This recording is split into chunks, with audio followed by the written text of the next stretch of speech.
to believe and celebrate the birth of a new nation, where we could take a different road, a road less travelled, a road that saw the end to white domination, or so we hoped. But we found that the spirit of apartheid is much harder to put to death. It's much harder to put the spirit of apartheid to death than the laws of apartheid.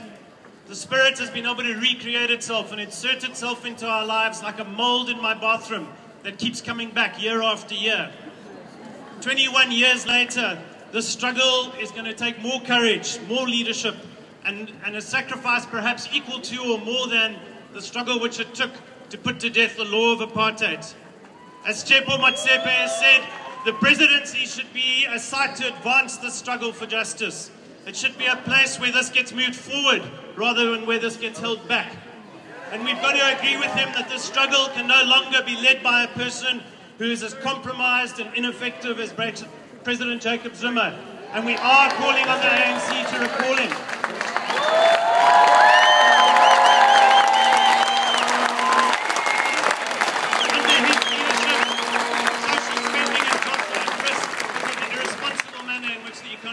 Managed.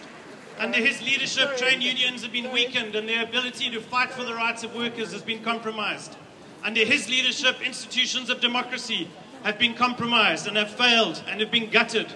And under his leadership, we're never going to make inroads in the struggle against corruption.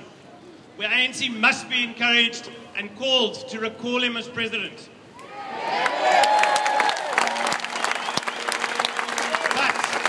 We cannot be naive enough to act or think as if Jacob Zuma is the catalyst for all of our economic woes. He is not. If our single goal is Zuma must fall, then nothing will change in this country. We in this country we must not ignore the fact that our economy's foundations are built on the maintenance of white privilege and of black oppression and pain. The structures and systems that were built by apartheid and colonialism remain. And it is their role too that must fall. I'm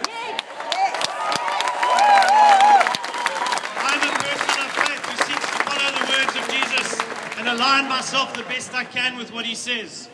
In thinking about this morning, I find myself thinking about his words where he said, if you're dealing with a splinter in someone else's eye, you do need to look at the log in your own. And so we do need to pay careful attention to the logs in our own eye so that we can see properly what it means to walk boldly into a new future.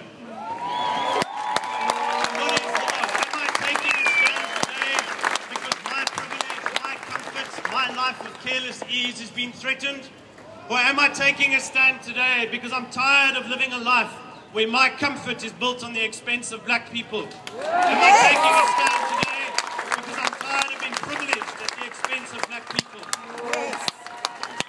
President Zuma used his position and power to build himself a fire pool, and we cheer, pay back the money. But we've used our position and our power to build ourselves swimming pools too.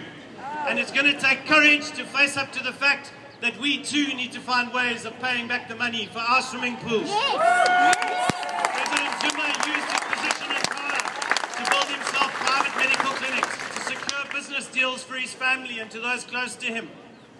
But we too have used our position and power, given to us by the spirit of apartheid, to nurture parallel health and education systems and business systems that work for a few at the expense of the common good. And we need to think about how are we going to pay back the money.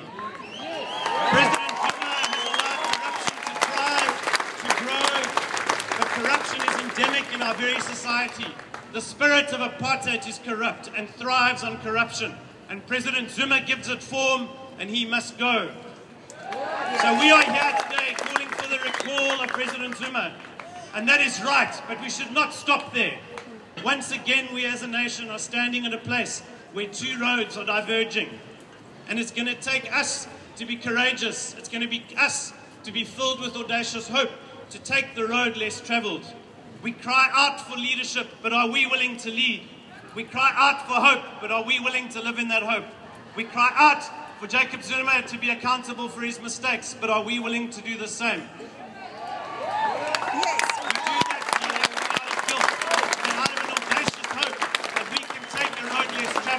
And do something different in this world.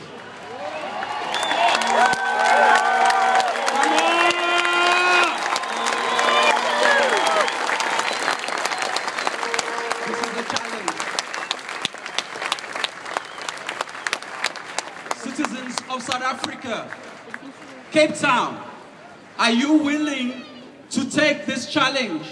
Are you willing to take this challenge for yourself? Because this is not the end of the game. Let me tell you, we are still in the first half. We need sustained movements in this country. It cannot be that we are here today and we disappear tomorrow. You need to commit yourself to get out again and again and again and again until your voice is heard.